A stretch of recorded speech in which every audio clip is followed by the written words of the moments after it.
I'm going to kill him. But what am I gonna do right now, Scotty? I have nothing. Listen, I'm going to run back home and get one of your other art pieces. You have so much amazing stuff. It'll be fine, I promise. He was out of there like a bullet and was back just before the contest started. The judges loved Irene's artwork, and she actually came in second place. As we were all walking out of the hall, we spotted Jake and his buddies, and Scott jumped forward to attack him, but I held him back. That's right, Isabel. Keep that loser in check before I kick his butt again. Sure, I'll do that. And you should go clear your locker, Jake, because you're about to be kicked out. See, you were too stupid to notice the camera in the art room. I asked the principal to look at the footage, and she'll be calling you any minute now. Jake looked at me in shock, and before we knew it, the principal was dragging him off to her office, and he was expelled. A few days later, Scott and I went to the carnival with some friends, and when we were on the Ferris wheel, it suddenly stopped with us on top. While we were waiting for it to get fixed, Jake suddenly turned to me. So, have you thought about how we're breaking up? What? Our month's over tomorrow. We can just break up in the cafeteria so that everyone knows we're not together. Oh, yeah, of course. And you are more popular now. Everyone loves your chicken dance. You got what you wanted. Yes, I did. Just then the Ferris wheel started working again, and I angrily hopped off when we got to the bottom. He didn't care about me at all? Just then one of my friends caught up with me and asked where Scott was. Don't know and don't care. He's just a loser, and I'm gonna dump his sorry butt tomorrow. But the next day, I decided that I didn't want to break up. I liked him, and I needed to tell him. When I got to the cafeteria, I walked over to Scott and said, "Hey, listen, I don't think we should see each other anymore." "Yeah, I agree. You're just a spoiled little princess, and I've realized I'm too good for you." "Scott, this is not what I want. Are you begging me to stay with you? Don't embarrass yourself, because I won't change my mind." As I felt everyone's eyes on me, I just ran to the bathroom in angry tears. How could he be such a jerk? Just then, Irene walked in and asked what had happened. "Your brother is awful. Guess he'll do anything for popularity, huh? Dumping a cheerleader makes him look good." "And you didn't want to break up with him?" "No, I didn't. But now, gosh, you guys are idiots. He heard you saying to a friend that you were dumping his sorry butt today, so he decided to do it first. Isabel, he's actually in love with you since forever. This whole deal wasn't about him getting popular. He just saw a chance to get close to you, and he took it." I ran out of the bath. Hi, I'm Isabel from Philadelphia. Please like and subscribe. My mom had an accident when I was only 3, and Dad shifted his multi-million-dollar company to our mansion just so he could give me all his attention. But I soon realized he was too much. He fired my favorite nanny just because I fell off my bed. He wouldn't even let me go to the park without wearing a helmet and protective gear. I looked like a freaking astronaut. One night when I was 5, I left a note for Dad and ran away from home. I knew exactly where I wanted to go first, the park. Finally, some peace. But it wasn't long before I heard police cars screeching outside, and Dad came running to me. "Oh, you fool. I'm never letting you out of my sight again." I looked at the officers and started kicking and screaming. "Please, help me. I've never seen this creepy man before. Help!" Well, Dad had a lot of paperwork to show before he could take me home. Growing up, he and I were constantly at war, but I always found a way to do what I wanted. And in high school, I even joined the cheerleading squad, without telling him, of course. Once in 10th grade, the football captain Jake invited me to his party, and I knew there was no way Dad was letting me go so late. So once he was asleep, I sneaked out of my window. By the time I got back, it was almost 3 a.m. I was walking through my garden when I suddenly tripped over something that looked like a human body. I almost screamed, but just then, I saw who it was. My weird neighbor. "Oh my God, what are you doing here?" "I was just lying back and watching the stars, till you ruined it." "Why can't you just watch the friggin' stars from your garden?" "I like the grass here better. It's nicer and softer, and the quality is..." Jeez, just shut up and go. As I started walking, he followed me. You know we go to the same school, right? You don't even know my name, do you? Of course I do. It's, something with an R or P. Wait. It's Dave. David, okay? You got me. I don't know your name. It's Scott. You'll remember now because I'm your new boyfriend. Did I hit your head when I tripped? No, you just gave me an idea.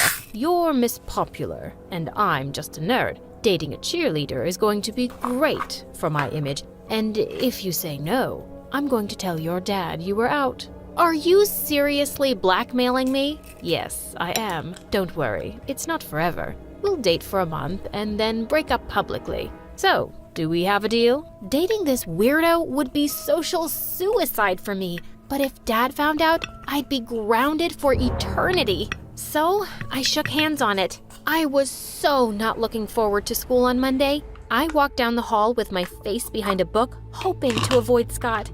I didn't find him anywhere, and I felt so relieved. Maybe he was kidding about the whole thing anyway. Later at lunch, Jake joined me, and I was having a great time when suddenly Scott slid right next to me. Here I am, my lady. Now, what are your other 2 wishes? Oh my God. Dude, we're in the middle of something here. Can you go and be weird somewhere else? I'd like to know what you're in the middle of with my girlfriend. Girlfriend? Your girlfriend? Isabel, your friend seems rather stupid.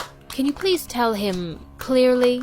I kicked him hard under the table. Yes, it's true. Scott is my boyfriend. No way. This is just some stupid joke, isn't it? It is not. I love Isabel, and she loves me very much, and will prove it. To my horror, Scott jumped onto the table and held out a hand for me. I climbed up very reluctantly, and he whispered, "You better make this convincing." I was going to kill him. I kissed him as everyone in the cafeteria watched us and gasped. Jake stormed off furiously, and I dragged Scott outside. What was that?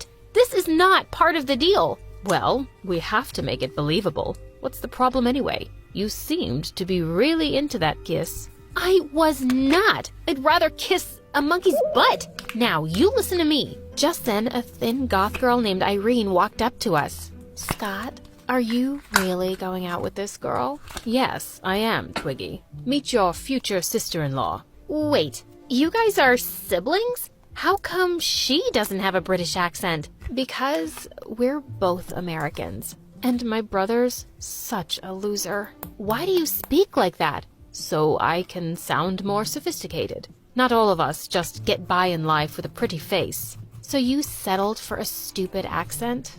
Good job. Also, I wouldn't date a cheerleader if I were you, Scott. She's one of them, and they're all jerks. Before I could defend myself, she walked off. Don't mind her. She's weird. My friends are coming over for a chess tournament tonight, and I can't wait for them to meet my girlfriend. I can't. I have things to do. Like spending the rest of high school in your room? Because that's what will happen when I tell your dad. I'll see you, m'lady. And with that, he left. Ugh! So, he wanted a girlfriend, huh? Well, he was about to get one. The girlfriend from hell. When I went over to his place that evening, it looked like I'd walked onto some geek planet. And they were all staring at me like I was an alien. Whoa, we thought Scott was lying. About us being together? Oh no, meeting this cookie monster is the best thing that's ever happened to me. When they set up the chessboard, I jumped into Scott's lap and started picking up the chess pieces. Babe, what's this horsey thing? And what's this one for? I'm really dumb, you know. I don't understand anything. Can you please leave those alone? I'll explain to you later. Why are you talking like that to me, Snookums? You think I'm dumb, don't you? I never said that. Just watch a game and you'll understand everything, okay? I smiled sweetly, but I wasn't backing down. I kept distracting Scott by playing with his hair, feeding him snacks, and accidentally dropping a drink in his lap. And then, right when they were in the middle of an intense match, I started doing a cheerleading routine. Give me an S. Give me a C. And then an OTT. Go, Scotty! I did a cartwheel next and crashed straight into their table, knocking their chessboard to the floor. They all looked so mad, and Scott took me out of the room. What are you doing? I know you just think we're a bunch of nerds, but this is important to us. I'm just giving you the girlfriend experience. If you don't like it, break up with me. Not a chance. You're my girlfriend for the month. Deal with it. Of course, everyone in school knew by now that Scott and I were dating. And he was everywhere. In the library, during lunch, at my cheerleading practice. A few days later, he even signed up for a hiking trip I was going to. As we were walking, a cheerleader asked us how we'd gotten together. Oh, it's a really boring story. Oh, she's just shy. It was quite romantic, actually. What? She was walking past my house when she slipped and sprained her ankle. I took my t-shirt off and wrapped it around her foot, and then I carried her home.